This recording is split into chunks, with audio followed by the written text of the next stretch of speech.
Hello everyone, this is Anjali और स्वागत है आपका मेरे चैनल लर्न विद अंजलि में। इस पर्टिकुलर वीडियो में हम डिस्कस करने वाले हैं एडोक मेथड ऑफ ईआईए के बारे में। इससे प्रीवियस वीडियो में हमने डिस्कस किया there are various methods of EIA. So will listed down some important methods, least important methods, most important methods.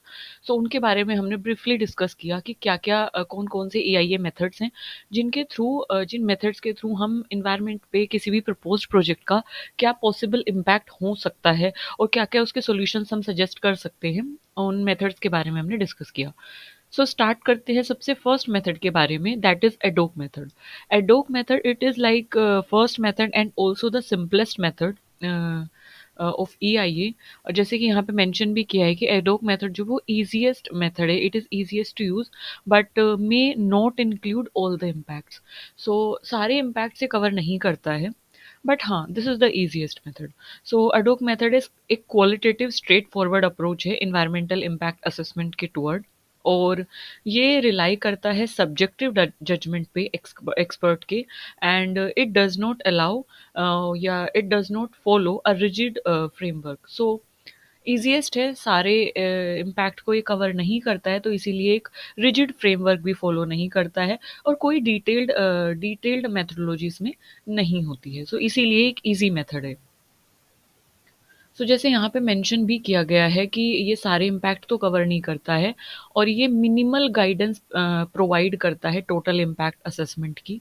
और इसके साथ साथ ये सजेस्ट करता है ब्रोडर एरियाज को कि कौन कौन से पॉसिबल एरियाज है जहाँ पे इम्पैक्ट हो सकता है और क्या क्या इम्पैक्ट हो सकता है। तो बेसिकली एक जनरल आइडिया ये प्रोवाइड कर देता है। सो general nature of possible impact, general nature of possible impact ये प्रोवाइड करता है। और कहाँ-कहाँ पे इम्पैक्ट होगा ये ब्रॉडर एरिया को क्या करता है, हाइलाइट करता है। जनरल नेचर हाइलाइट करता है इम्पैक्ट की। सो सारी जो चीज़ें हैं ना वो ब्रॉडर लेवल पे कहीं न कहीं ये हाइलाइट करता है। और they do not have structured the problem, structured completely इसका कोई ऐसा हार्ड एंड फास्ट नहीं है। And if you talk about इसके एडवांटेज की अगर हम बात करें, सो एडवांटेज इसका ये है कि ये सिंपल मेथड है, सिंप्लिसिटी इसमें है, ईज़ी टू यूज़ है, ईज़ी टू अंडरस्टैंड है। अच्छा, अभी हम एक एग्जांपल के थ्रू समझेंगे भी कि किस तरीके से हम किसी भी कंस्ट्रक्शन प्रोजेक्ट या कोई भी प्रोजेक्ट का किस तरीके से एडोक मेथड के थ्रू इम्पैक्ट देख सकते हैं, तो इससे और भी अच्छे से क्लियर हो जाएंगी चीज़ें। अभी हम इसका इम्पैक्ट सॉरी एडवांटेज और उसके डिसएडवांटेज या शॉर्टकमिंग्स एक बार देख लेते हैं। तो एडवांटेज तो उसका ये है कि ये सिंपल है, इजी टू अंडरस्टैंड है और इट रिक्वायर मिनिमल डेटा और technical expertise. So technical expert इसमें ज़्यादा ज़रूरत होती नहीं है क्योंकि ईजीएस्ट मेथड है, कम चीज़ों की रिक्वायरमेंट इसमें होती है, तो टेक्निकल एक्सपर्टीज़ की इसमें ज़रूरत नहीं है। इसके साथ साथ ये देता है क्विक असेसमेंट। क्विक असेसमेंट मतलब कि एकदम से प्रिलिमिनरी जो इवैल्यूएशन है और जब टाइम लिमिटेड होगा, तो उस टाइम पे एडॉक मेथड को अगर हम फॉलो करते हैं तो हमें क्विकली एक तरीके से इम्पैक्ट का आइडिया हम लगा सकते हैं। सो क्विक असेसमेंट है। नेक्स्ट है कॉस्ट इफेक्टिव, ये है। सो कॉस्ट इफेक्टिव इसलिए क्योंकि लो कॉस्ट इसमें लगती है क्योंकि ज़्यादा टेक्निकल एक्सपर्टीज़ की ज़रूरत इसमें है नहीं।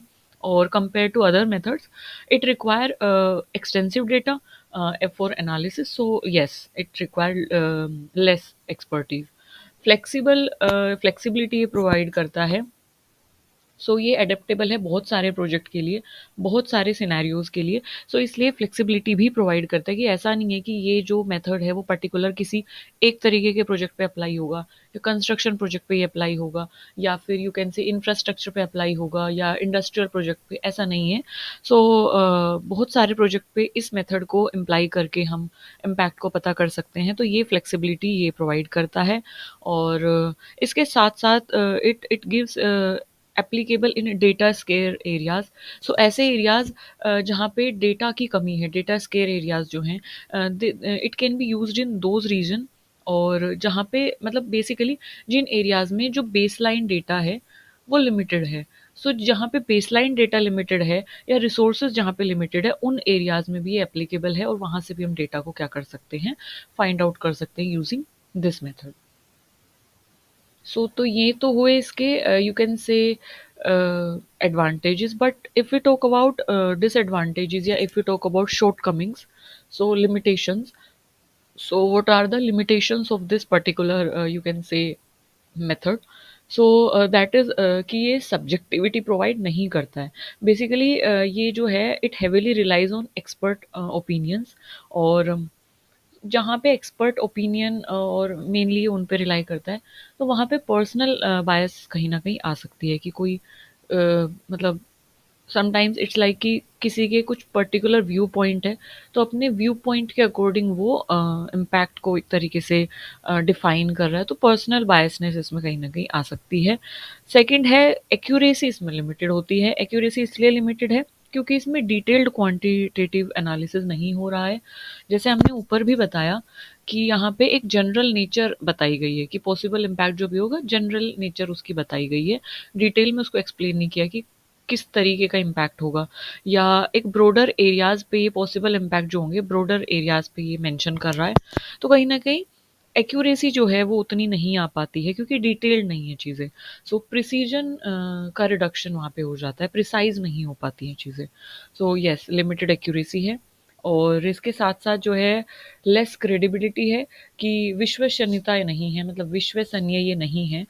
जो भी आउटकम्स आएंगे उनमें क्रेडिबिलिटी की कमी हो सकती है, ये एक्सेप्टेंस कम हो सकता है। एक्सेप्टेंस इसलिए कम हो सकता है क्योंकि सिस्टमैटिक जो डॉक्यूमेंटेशन है, सिस्टमैटिक जो एक तरीके से इम्पैक्ट है, सिस्टमैटिक जो डिटेल्ड एनालिसिस है वो नहीं हुआ है, तो क्रेडिबिलिटी उतनी नहीं हम इस पे शो कर सकते, या उतना विश्वास हम इस पे नहीं कर सकते, बिकॉज हमें जनरल जनरल चीज़ें इसमें पता होती हैं।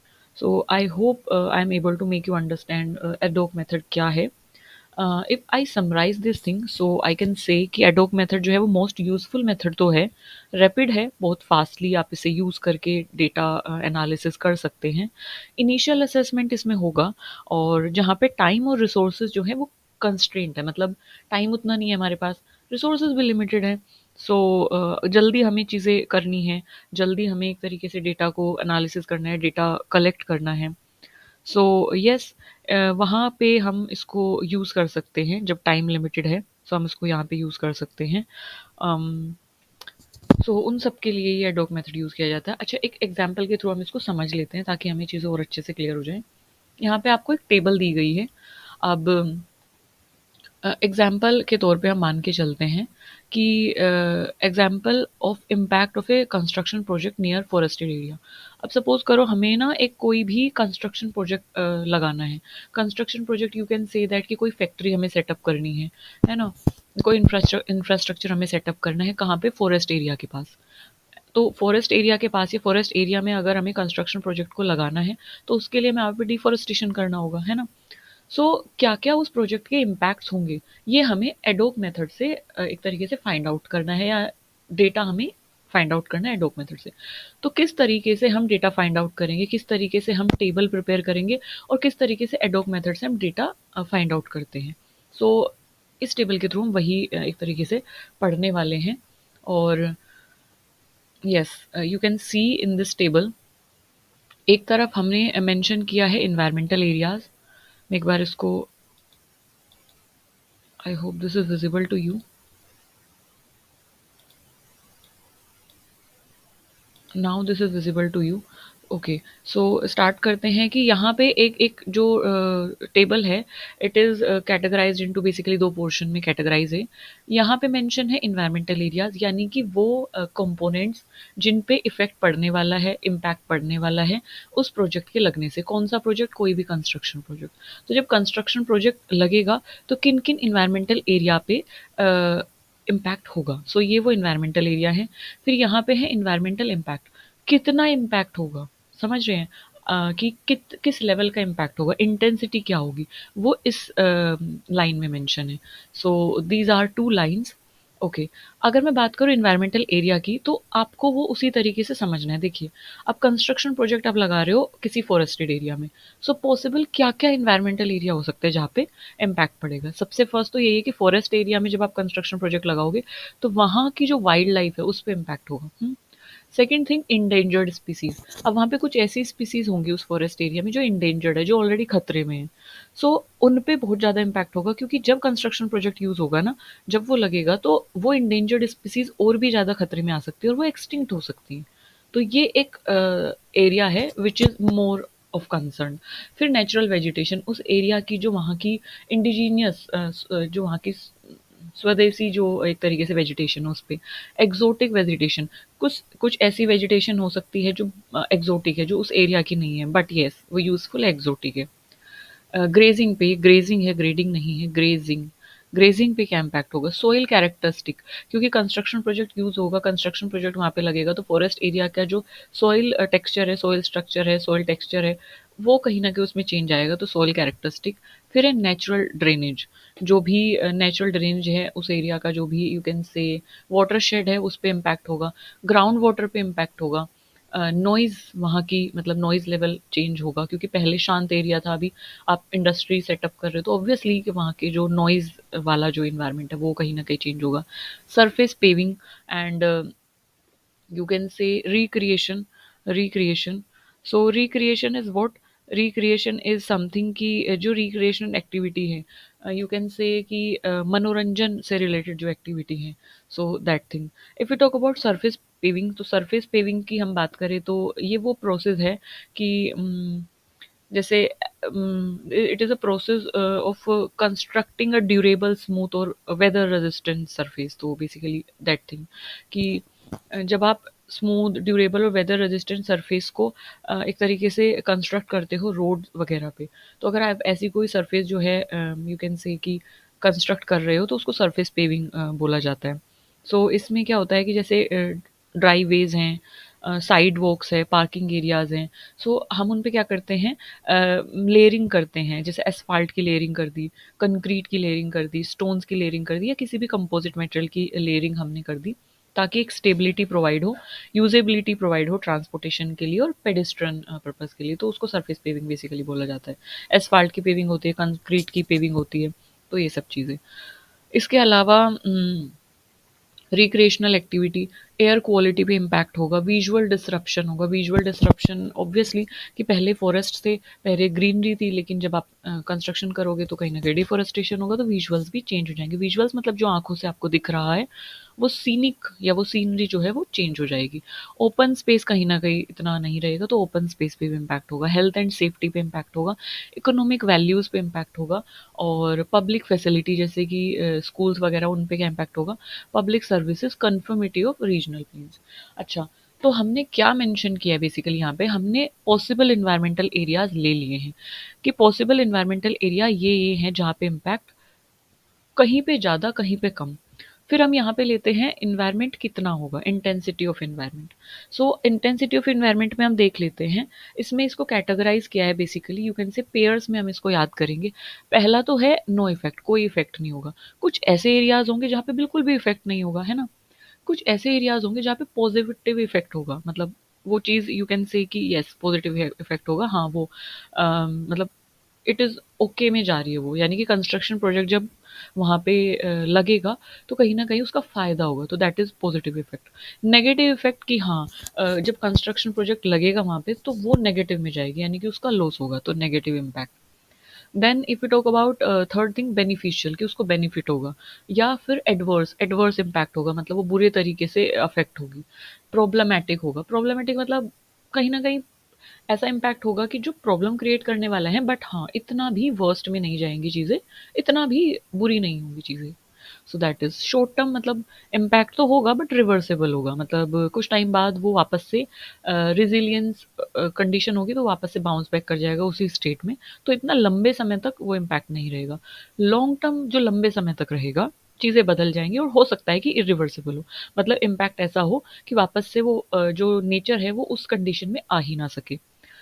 रिवर्सिबल जो जिसे बदला जा सकता है, इरिवर्सिबल जो वापस से उस कंडीशन में नहीं आ सकती। Basically short term long term का ही एक तरीके से ये रूप है। So yes, this is the type, basically environmental impact किस टाइप के या किस इंटेंसिटी के हो सकते हैं। सो अब यहाँ पे ना आपको एक चीज़ ध्यान रखनी है कि यहाँ पे क्रॉस का साइन दिया गया है। सो क्रॉस के साइन का मतलब है कि उस जगह पे इम्पैक्ट हुआ है। क्रॉस के साइन का मतलब बिल्कुल भी ये नहीं है कि नहीं इस जगह पे नहीं हुआ है, नहीं। क्रॉस का मतलब, क्रॉस बेसिकली सिंबलाइज करता है कि हाँ यहाँ पे इम्पैक्ट हुआ है, तो इसलिए क्रॉस से उसको बेसिकली क्रॉस से उसको क्या किया है हमने, सिंबलाइज किया है, क्रॉस से उसको बताया है कि यहाँ पे इम्पैक्ट हुआ है।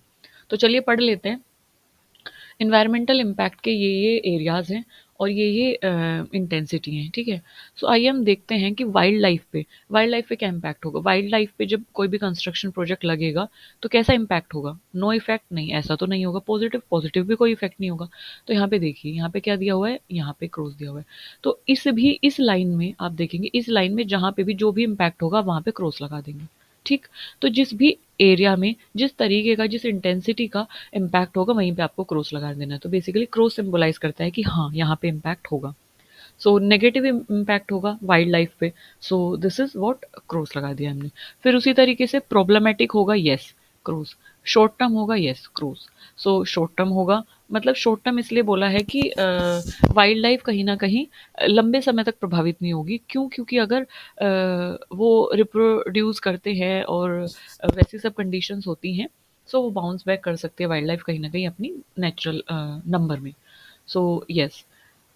सेकंड में अगर हम देखें, this is like endangered species की अगर हम बात करें, सो इंडेंजर्ड स्पीसीज पे ज़्यादा कोई इफेक्ट होगा नहीं। इंडेंजर्ड स्पीसीज प्रोबेबली उस एरिया में हो भी ना तो उस पर कोई इम्पैक्ट नहीं होगा। एंड नेचुरल वेजिटेशन की अगर हम बात करें तो नेगेटिव इम्पैक्ट होगा ऑब्वियसली, वहाँ की जो डिफोरेस्टेशन होगा और सारी चीज़ें। और प्रॉब्लमेटिक होगा ये, और रिवर्सेबल होगा। रिवर्सेबल इसलिए होगा क्योंकि अगर हम प्लांटेशन करते तो वापस से नेचुरल वेजिटेशन ग्रो हो जाएगी अगर हम ध्यान रखेंगे तो। एक्सोटिक वेजिटेशन पे ज़्यादा कोई इफेक्ट होगा नहीं, क्योंकि ज़्यादा एक्सोटिक वेजिटेशन वहाँ पे प्रोबेबली ना हो। सो एक्सोटिक वेजिटेशन पे नहीं होगा। ग्रेजिंग पे नेगेटिव इम्पैक्ट होगा ऑब्वियसली, और प्रॉब्लमेटिक होगा, ये लॉन्ग टर्म होगा और इरिवर्सिबल होगा। इरिवर्सिबल क्योंकि एक बार ग्रेजिंग अगर हो गई तो फिर वापस से वो मतलब क्योंकि कंस्ट्रक्शन प्रोजेक्ट भी वहाँ पे सेटअप हुआ है तो इरिवर्सिबल हो जाएगा। सोइल कैरेक्टरिस्टिक पे उसका ज़्यादा कोई फ़र्क पड़ेगा नहीं कंस्ट्रक्शन प्रोजेक्ट का, बिकॉज कुछ ही एरिया में हमने कंस्ट्रक्ट किया है तो यस उसका सॉइल इम्पैक्ट ज़्यादा नहीं होगा। नेचुरल ड्रेनेज पे भी ज़्यादा इफेक्ट नहीं होगा। If we talk about ground water, so ground water पे क्या होगा इसका, यू कैन से कि पॉजिटिव इफेक्ट होगा। पॉजिटिव इफेक्ट इसलिए कि कंस्ट्रक्शन प्रोजेक्ट लगाया है और ग्राउंड वाटर क्योंकि नीचे होगा तो ज़्यादा उससे मतलब वो अफेक्ट होगा नहीं।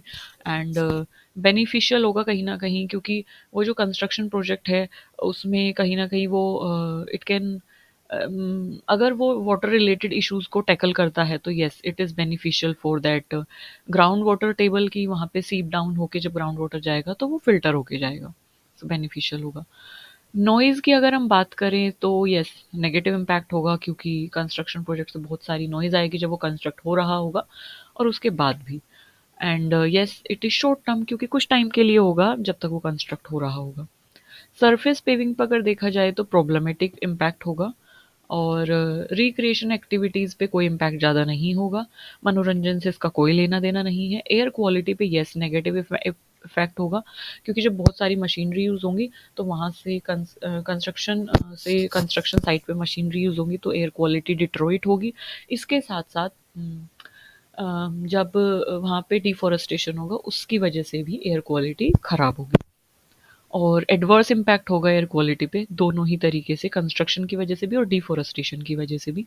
और ये लॉन्ग टर्म इम्पैक्ट जाएगा, क्योंकि उस एरिया में फॉरेस्टेशन, जिस एरिया में कंस्ट्रक्शन प्रोजेक्ट लग गया है तो कहीं ना कहीं डिफॉरेस्टेशन ज़्यादा हुआ है और जो फॉरेस्ट का कवर है वो कम हो गया है, तो लॉन्ग टर्म ये इम्पैक्ट करेगा और रिवर्सिबल इरिवर्सिबल होगा। Next is visual disruption. Visual disruption में क्या होगा कि ज़्यादा इफेक्ट नहीं होगा। कुछ एरिया में कंस्ट्रक्शन प्रोजेक्ट लगेगा तो बस उस एरिया में इम्पैक्ट होगा। और open space yes negative impact होगा, क्योंकि पहले पूरा फॉरेस्टेड एरिया था, animal can roam here and there. But अभी कंस्ट्रक्शन प्रोजेक्ट वहाँ पे सेटअप हो गया, वो कंस्ट्रक्शन प्रोजेक्ट कोई भी हो सकता है। सो कोई भी इंफ्रास्ट्रक्चर या कोई भी रेलवे ट्रैक अगर लग गया है तो नेगेटिव इम्पैक्ट उसका होगा, एडवर्स इम्पैक्ट उसका होगा, और यू कैन से लॉन्ग टर्म होगा, इरिवर्सिबल होगा। So next is health and safety, उस पर ज़्यादा कोई इम्पैक्ट नहीं होगा, क्योंकि हेल्थ एंड सेफ्टी एनिमल पे होगा बट ह्यूमंस पे उसका ज़्यादा इम्पैक्ट नहीं होगा। इकोनॉमिक वैल्यू पे पॉजिटिव इम्पैक्ट होगा, क्योंकि ऑब्वियसली कंस्ट्रक्शन प्रोजेक्ट लगा है तो उससे कहीं ना कहीं फ़ायदा होगा, आसपास दुकानें लगेंगी और पैसा जनरेट होगा, देश की तरक्की होगी, यू कैन से। सो यस उसका पॉजिटिव ही इम्पैक्ट होगा, ये बेनिफिशियल भी होगा। सो this is public facilities, schools वगैरह की अगर हम बात करें तो उस पे यू कैन से कि शॉर्ट टर्म इम्पैक्ट होगा, ज़्यादा कोई इम्पैक्ट उसका पड़ेगा नहीं कंस्ट्रक्शन प्रोजेक्ट का। पब्लिक सर्विसेज पे इसका ज़्यादा कोई इम्पैक्ट नहीं होगा। कन्फर्मिटी ऑफ रीजनल प्लेन्स पे अगर हम देखें तो पॉजिटिव इम्पैक्ट होगा और यू कैन से बेनिफिशियल इम्पैक्ट होगा कि रीजनल प्लेन्स की कन्फर्मिटी पे, और लॉन्ग टर्म ये रहेगा। So this is what ad hoc method tell. So इस तरीके से एडोक मेथड बेसिकली अलग अलग एरियाज़ पे जो भी पॉसिबल एरियाज़ हैं उनको हम लिस्ट डाउन कर देते हैं, और उन पे हम देखते हैं कि किस इंटेंसिटी का जो इफेक्ट है वो पड़ रहा है किसी भी कंस्ट्रक्शन प्रोजेक्ट से किसी भी एरिया पर। सो इससे हम आइडिया लगाते हैं। तो देखो इसमें अगर आप ध्यान से देखो, हमें डिटेल नहीं पता चल रही है, हमें एक यू कैन से एक जनरल एरिया पे किस तरीके का इम्पैक्ट होगा वो एक आइडिया हमें लग गया है, बट डिटेल में क्यों होगा, किस तरीके से इम्पैक्ट होगा, मैकेनिज्म क्या होगा, वो सब हमें इसमें नहीं बताया गया है। सो ये क्विक है, यस, टाइम सेविंग है, क्विक है, बट डिटेल नहीं है। So this is the thing about ad hoc method. So I hope आपको एडोक मेथड के बारे में चीज़ें क्लियर हुई होंगी और आपको एग्जाम्पल से चीज़ें और अच्छे से क्लियर होंगी। और तब तक के लिए आपको क्या करना है, रिवाइज करना है इसको, और हंसते रहना है, मुस्कुराते रहना है, पढ़ते रहना है। एंड ऑलवेज ऑलवेज रिमेंबर कि लर्निंग जो है वो कभी रुकनी नहीं चाहिए, learning never stop. So keep exploring, keep staying curious, keep asking question, and thank you for listening me so patiently. Thank you. Bye bye.